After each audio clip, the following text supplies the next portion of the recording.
Bonjour, je pense que vous devez me voir et m'entendre. Quand je ne reçois pas de réponse, je pense que c'est le cas. Le but, c'est que je puisse répondre à vos questions que vous ayez. Vous pouvez poser des questions à travers le chat et on commence tout de suite avec une question d'Elena du collège Cardinal Mercier à Braine-l'Alleud. Pourquoi passons-nous du liquide au digital? En fait, on le fait déjà. L'argent liquide qui naturellement existe, est utilisé, beaucoup de gens l'utilisent encore, mais on voit que chaque année, il y a de plus en plus de paiements qui se font à base de paiements numériques. Paiements avec carte, paiements en ligne, virements qui se font complètement à travers des systèmes numériques.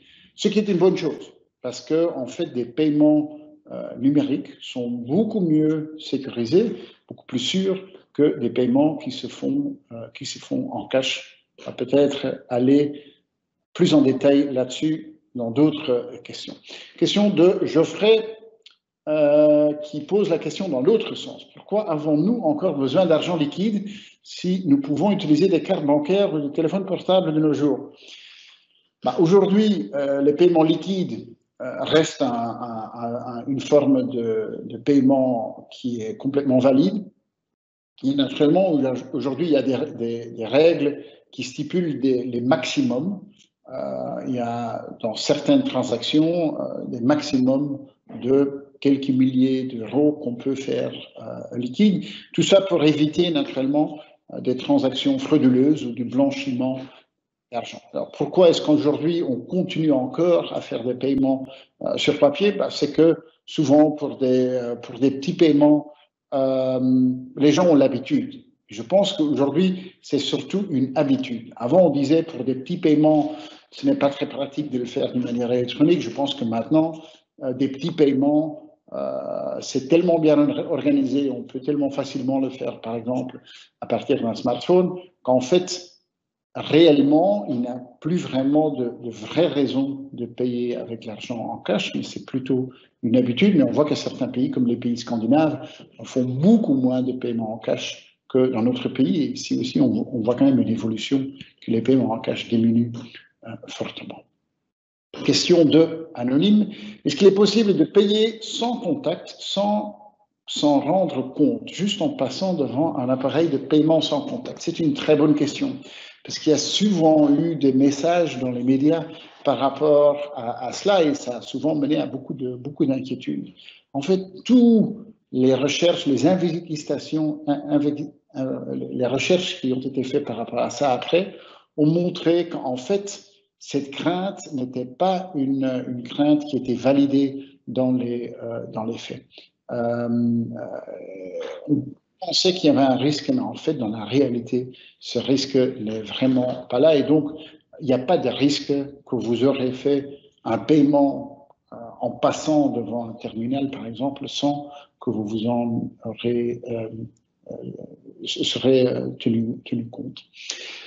Question de Marie. L'argent noir continuera-t-il à exister dans une économie de plus en plus numérique? C'est clair qu'une économie de plus en plus numérique, avec beaucoup plus de paiements électroniques, les paiements électroniques laissent des traces. Et donc, c'est beaucoup plus facile à investiguer de la fraude. Et je pense qu'il faut bien faire la distinction, naturellement. Si des gens achètent des choses, font des transactions qui sont légales, je trouve qu'un pouvoir public ne doit pas aller mettre son nez là-dedans. C'est votre vie privée, vous dépensez l'argent qui est votre argent comme vous le volez. Naturellement, une autre histoire, c'est des paiements d'économie illégale, paiements de trafic de drogue, de trafic d'armes, de criminalité. Et malheureusement, les cryptocurrencies sont très souvent utilisées pour cela. Et c'est un des problèmes que beaucoup de pouvoirs publics et certains pays qui interdisent même les cryptocurrencies ont aujourd'hui, c'est que c'est à 100% anonymisé, qu'il n'y a aucune manière de pouvoir tracer cela. Comme souvent, une innovation technologique, il y a un côté positif par rapport à ça. D'un autre côté, il y a aussi souvent un côté négatif. Question de nouveau d'un élève anonyme. On change de sujet. Durant la crise sanitaire, les Belges ont beaucoup économisé. Comment peuvent-ils utiliser au mieux cette épargne? En investissant dans les entreprises, dans les crypto-monnaies, l'État va-t-il lancer de nouveaux produits financiers pour renflouer ces caisses? Très très bonne question. On a vu en effet que les gens ont beaucoup épargné pendant cette période en moyenne. Il faut bien faire attention avec les moyennes. Parce que naturellement, dans des moyennes, il y a des gens qui avaient peut-être beaucoup de moyens qui ne dépensaient plus, par exemple à des voyages ou aller au restaurant, au café, et ces gens-là ont en effet souvent épargné.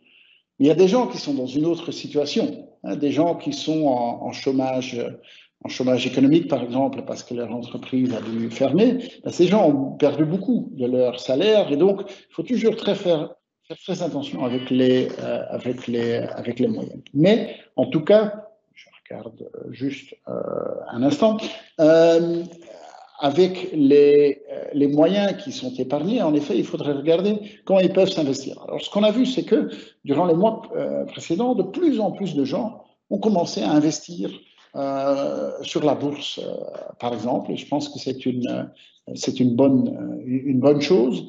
On voit aussi que les banques, les institutions financières lancent plein de nouveaux produits. Est-ce que nous, comme pouvoir public, comme État, on doit le faire? Je ne suis pas convaincu que nous, on doit le faire. Il y a un secteur privé qui le fait et qui le fait très bien. Mais c'est clair que dans une économie qui va se réouvrir à un moment donné, beaucoup d'entreprises sortent un peu d'un état d'hibernation. Ils ont été forcés de fermer. Pour relancer une activité dans une entreprise, souvent on a besoin de ce qu'on appelle de fonds de roulement. C'est investir dans des produits, acheter des produits qu'on veut revendre, payer des salaires, par exemple, avant que l'entreprise puisse déjà avoir des revenus. Et donc, aider à financer cela, c'est une des meilleures mesures pour bien pouvoir relancer l'économie. Encore une question anonyme, peut-on se faire de l'argent avec de la crypto-monnaie? Très bonne question. On peut se faire de l'argent, mais on peut perdre aussi beaucoup d'argent. Ce qu'on voit aujourd'hui, c'est que les crypto-monnaies sont ce qu'on appelle volatiles. Ça veut dire que la valeur peut augmenter, mais la valeur peut très fortement chuter aussi. Naturellement, on voit souvent les histoires de gens qui disent, voilà, en quelques semaines, j'ai gagné tellement d'argent juste en achetant une crypto-monnaie et en la revendant après. On entend moins les histoires de gens qui ont perdu beaucoup d'argent. Donc, c'est un placement qui est très, très risqué parce qu'il y a une volatilité qui est tellement élevée. Ça, c'est un premier élément. Le deuxième élément, c'est qu'il y a peu de mesures de sauvegarde. L'autre extrême, c'est par exemple un compte en banque. Si vous avez de l'argent sur un compte en banque, en fait, cet argent est assuré jusqu'à 100 000 euros. Donc, si la banque ferait faillite, par exemple, vous allez être remboursé jusqu'à 100 000 euros de l'argent que vous aviez sur ce compte en banque. Si ces 100 000 euros, vous les avez placés dans une crypto-monnaie, et si cette crypto-monnaie se fait hacker, par exemple, et disparaît, ou si vous oubliez votre mot de passe, vous pouvez perdre tout votre argent. Il n'y a aucune assurance contre cela. Donc aujourd'hui, si vous pensez à placer de l'argent dans des crypto-monnaies, c'est quand même quelque chose qu'on déconseille vivement. Aussi parce que la volatilité est très très difficile à prédire. Si vous placez de l'argent dans des entreprises sur la bourse, par exemple, on peut faire plein d'analyses. On pourrait dire que, par exemple, si l'économie va réouvrir, que, par exemple, une société aérienne devrait pouvoir développer ses activités, et donc on pourrait attendre que la valeur de la société va augmenter. Et donc, si vous pensez que la société, on va déconfiner bientôt, investir dans une société aérienne est peut-être quelque chose qui peut s'expliquer. Donc, dans des entreprises, il y a une logique économique à laquelle on peut essayer d'évaluer si ça fait du sens d'investir ou pas. Chez les crypto-monnaies, c'est quand même beaucoup plus compliqué pour l'instant. Question de Lonke, comparable, hein, le Bitcoin est-il sûr? Risquons-nous de nous faire pirater? Il y a clairement un risque. Bitcoin est donc l'exemple le plus connu des crypto-monnaies. Comme je l'ai dit, il y a une très grande volatilité et puis il n'y a pas d'assurance. Donc, des crypto-monnaies, vous allez souvent les sauver dans ce qu'on appelle un crypto-wallet. Si vous perdez le mot de passe, vous perdez votre argent. On a d'ailleurs déjà vu plusieurs articles dans les journaux de gens qui, tout simplement, avaient perdu leur mot de passe.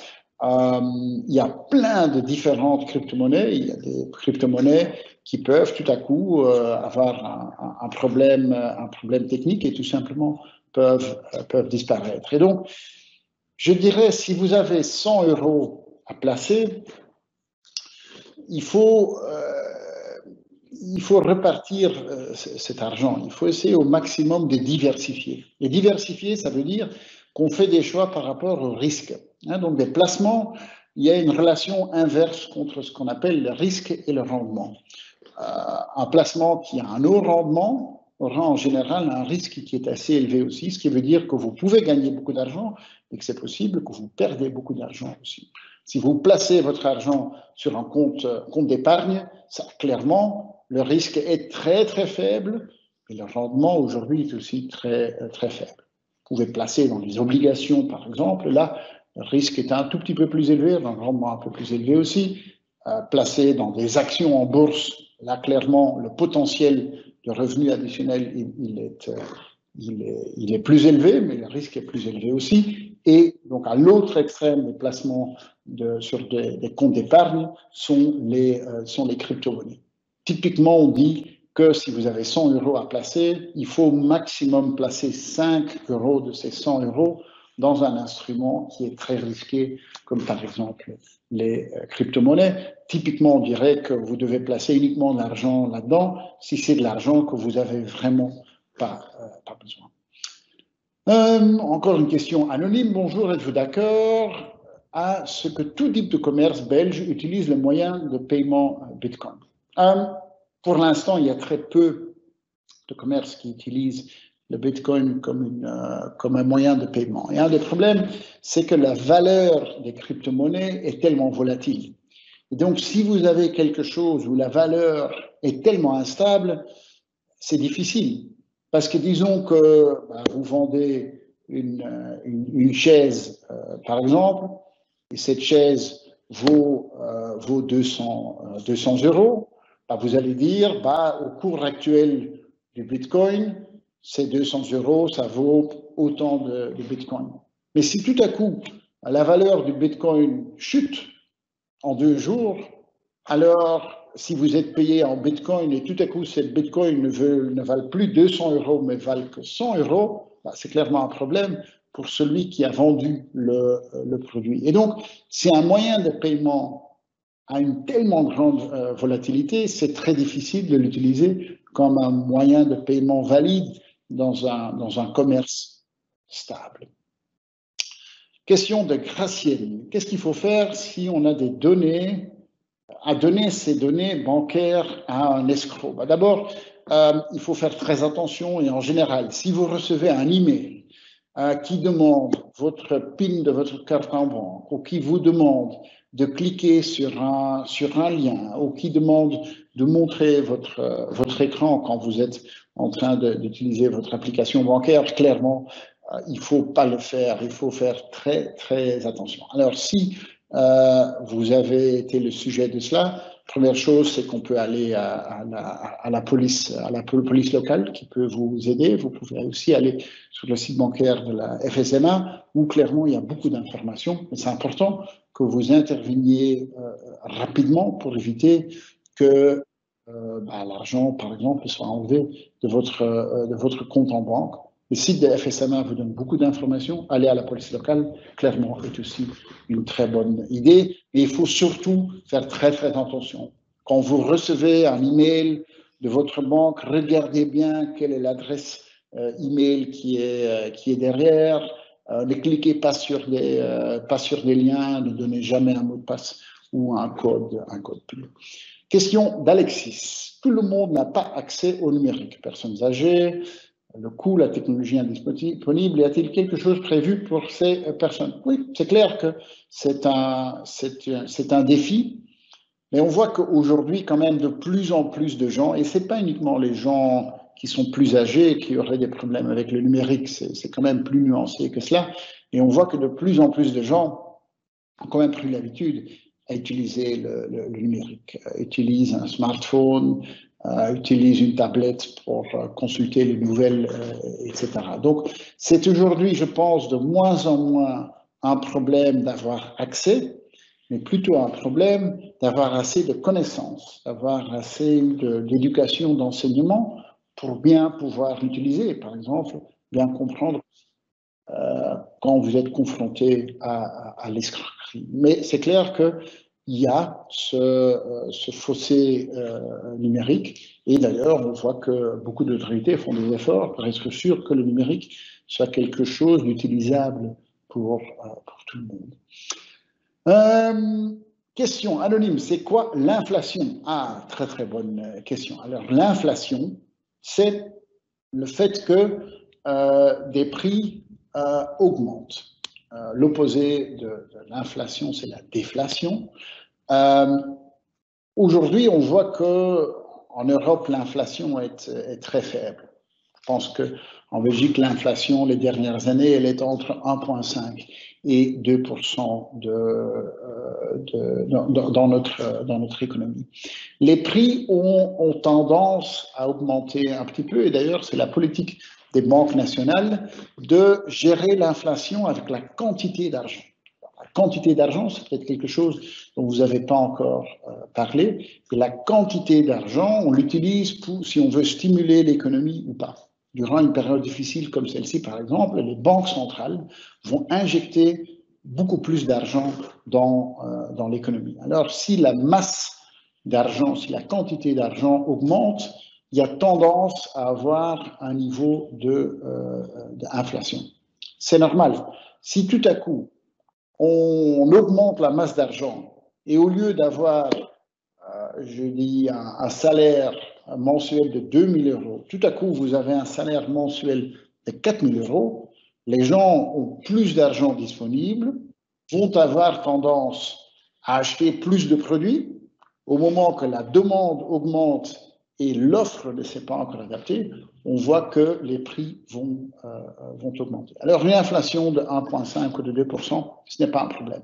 Mais il y a des pays qui ont une inflation qui peut aller jusqu'à des milliers de pourcents. Et ça, c'est souvent le cas parce que des gouvernements, des autorités publiques qui sont en problème d'argent ont tendance à imprimer de l'argent. Et imprimer de l'argent, on dirait, ben voilà, j'imprime des billets bancaires, je suis riche. Et naturellement, en faisant cela, la masse monétaire augmente et ça se traduit dans une inflation très élevée. Quand il y a une inflation très élevée, c'est un grand problème pour la population. Parce qu'un jour, vous travaillez et vous avez un salaire de 2 000 euros. Avec 2 000 euros, vous avez moyen d'acheter plein de choses. Mais si tout à coup, les prix des produits doublent en un mois et votre salaire reste le même, là, clairement, vous avez un problème. Et donc, quand le taux d'inflation a tendance à galoper, à avancer, c'est un problème énorme parce que ça appauvrit sensiblement la population. On termine, voilà, c'était toutes les questions que vous avez posées. D'abord, merci beaucoup, j'ai trouvé que c'était des questions très, très importantes. Si le sujet vous intéresse, il y a plein d'informations additionnelles sur le site web de la FSMA et j'espère que j'ai pu vous intéresser un peu plus à des questions d'argent et à l'économie dans le sens large. Merci beaucoup et bon après-midi. OK.